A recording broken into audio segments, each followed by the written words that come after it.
எனக்கு அன்பார்ந்த பிரியமானவர்களே, இயேசு கிறிஸ்துவின் நாமத்தினால உங்களை வாழ்த்தி வரவேற்கிறேன். இன்னைக்கு நம்ம பார்க்க போற வேத வசனம் 1 ராஜாக்கள்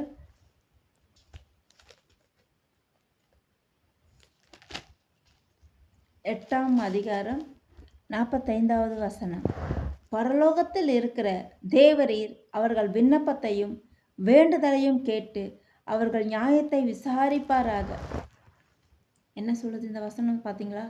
பரலோகத்தில் இருக்கிற தேவன் நம்மளுக்கு கரெக்டான நீதி நியாயம் செய்யாமல் இருக்கலாம், நம்மளை ஏமாற்றலாம், நம்மளுக்கு துரோகம் பண்ணலாம், நம்மளுக்கு முதுகுக்கு பின்னாடி குத்தலாம்.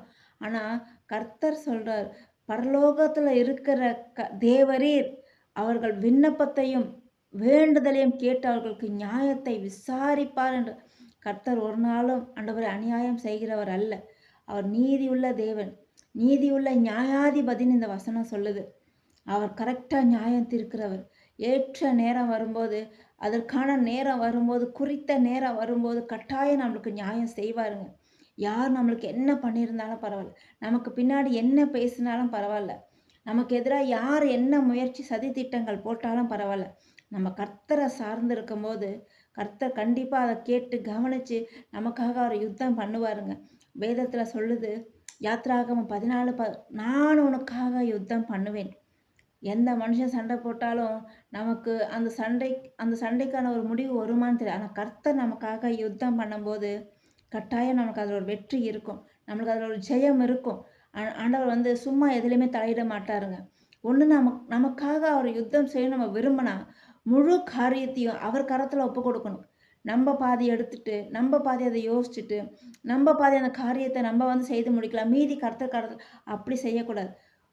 100% எல்லாத்தையுமே நீங்கள் கர்த்தர் கரத்தில் ஒப்பு கொடுத்துட்டு நீங்கள் சைலண்ட்டாக இருந்து பாருங்கள். நிச்சயம் கர்த்தர் கட்டாயம் நம்மளுக்காக யுத்தம் பண்ணுவார். அது மாத்திரம் இல்லைங்க, கர்த்தர் நீதி செய்கிற தேவன். நமக்கு யார் எதிராக, நம்ம ஊழியத்துக்கு விரோதமாக, நம்ம படிப்புக்கு விரோதமாக, நம்ம வாழ்க்கைக்கு விரோதமாக யார் என்ன செய்யணும்னு நினச்சாலும் கர்த்தர் அதை நிச்சயம் நியாயம் செய்வாருங்க. கர்த்தர் ஒரு நாள் நம்மளை தோற்க விட மாட்டார். நம்ம ஜெபிக்கலாமா?